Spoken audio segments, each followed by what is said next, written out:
Hey everyone, welcome back to my channel. Today we are going to be talking about how to build a budget that actually works. So if you're new here, my name is Peace, and on this space we talk about everything finance and everything self-development. So let me ask you a question.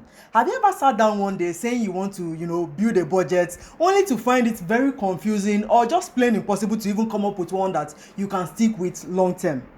Because if yes, you are not alone, trust me, there are many people on this table and that table is currently shaking. And to top it off, like most of the advice you find out there or most of the budgets you find people teaching you how to build are not ones that are fitting your lifestyle. So you now find yourself in this cycle of confusion because the budget you are creating feels like a punishment rather than something that's supposed to be like your path to financial freedom.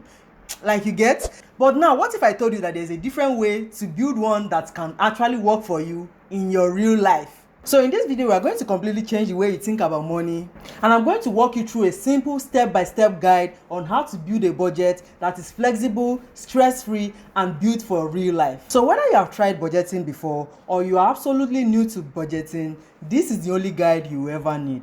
So the first and most crucial step to this is to understand where your money is going to right now. So this is not the time to judge anybody on their spending habits because we're all on a flat table right now. Whether you're a beginner, whether you've been, you're a guru at budgeting, you tried and you failed, we're all on a flat surface. So we just need to create awareness for each other to know where we are putting our money, if it is something that is adding value to our life or taking away from our value of life. So just take this as an awareness so that we can adjust what needs to be adjusted right now. After all, you can't plan a route without knowing your starting point. So now, if you are willing to join this journey of financial freedom, take 1 month, write down everything you spend your money on. Like we said earlier, all we need to do right now is to know where we are putting our money right now. Groceries, your rent, every single thing. Don't miss out on one thing. Even that cup of coffee that you just said, okay, let me just buy one, just that random thing, write it down. Because the goal right now is to know what you are spending our money on, and that is the first step.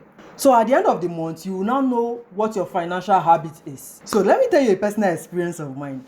The first time I decided to start writing down, every single thing I was spending my money on, I got to find out that I was spending a lot of money on my office canteen. Like, should I say, in short, it's on them, not in the office canteen, because the amount of money I was spending just for lunch in a week, it was outrageous. Because I now decided that I had to write down what I was spending my money on. That was when I only discovered it.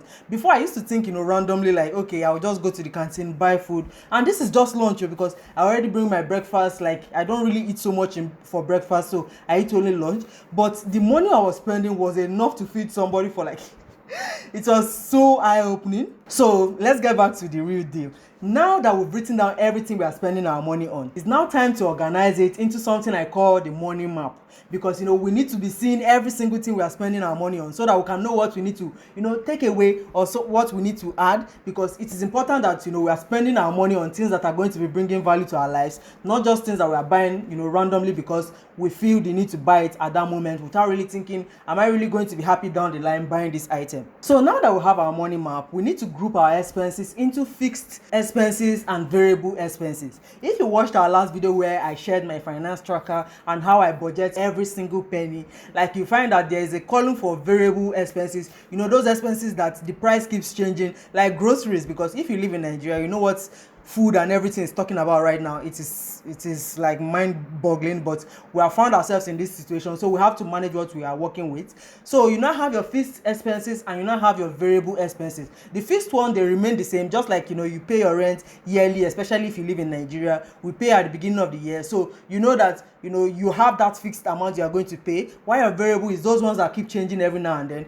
Categorize this. You need to see what we are spending in the fixed and in the variable part of our map. So now that we have this categorized, look at your variable expenses. What do you need to take away that is not helping you to save enough money?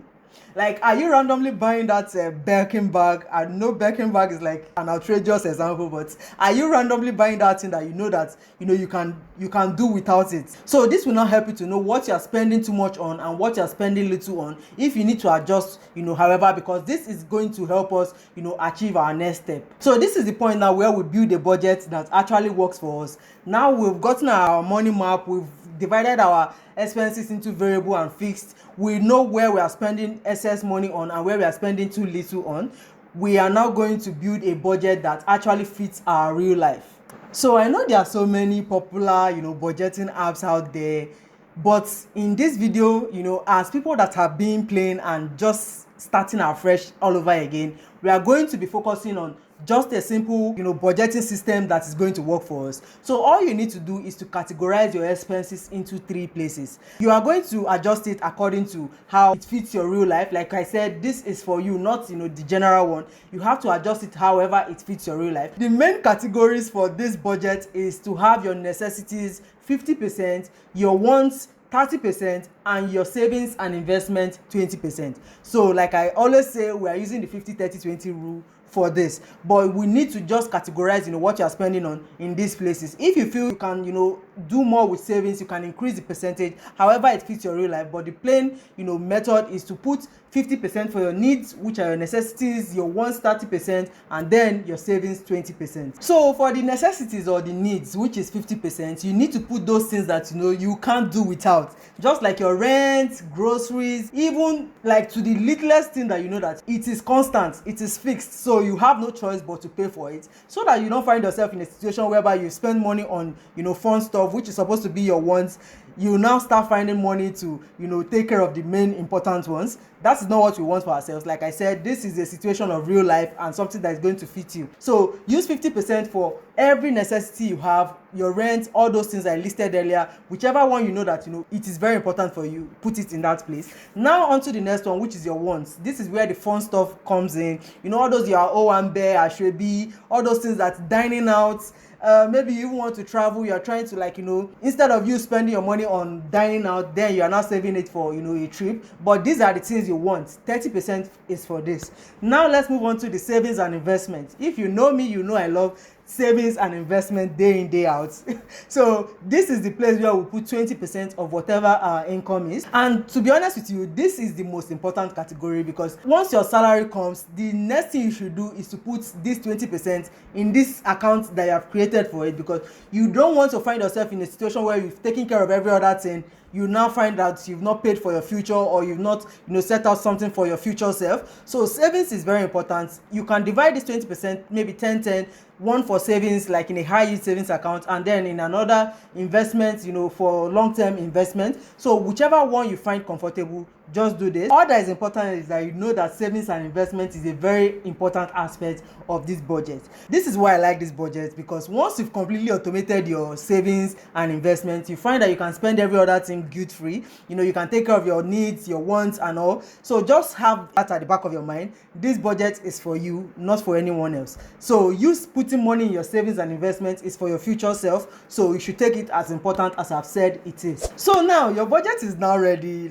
Once you've created these 3 segments in your budget, you find that you are set. Like, you don't need any other fancy thing. All you just need are these 3 main things. Once you have them covered, trust me, you're good to go. That is why I love this budget for you. So now once you've divided your money using the 50-30-20 rule, the next thing is to automate and adjust accordingly. Like I said, this budget is for you, it is not for anybody. So just adjust it however you see fit, or it fits your real life. But just have at the back of your mind this important aspects of this budget, so that you don't end up spending money anyhow without taking care of the necessary things. But the good thing is that once you've automated your savings, you've taken care of your wants, your needs, you now find that every other thing is just easy for you to spend money guilt free without thinking too much about it, especially when you've taken care of the necessities and then your savings. The wants you can always go off on. Let it be something that is done on your payday without fail, because this is one thing that we give excuses for, because now you spend this money somewhere else when you should have used it to take care of yourself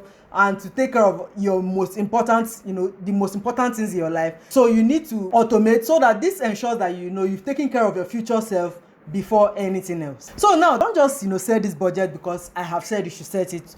Adjust it as life goes on. So if maybe now your income increases and you feel that okay, you can save more, why not? Like, that's the good thing about this budget. It is nothing too complicated. It is just a simple method of taking care of your needs, your wants and your savings. So adjust it as you see fit. And by doing this, you find that okay, you check, maybe in this month, did I overspend on my wants, or did I not save enough? Maybe because you got extra money, you should not think to yourself, like, should I have saved more? Why am I spending too much on my wants? That's the good thing about this budget as well. the flexibility of this budget makes it very sustainable.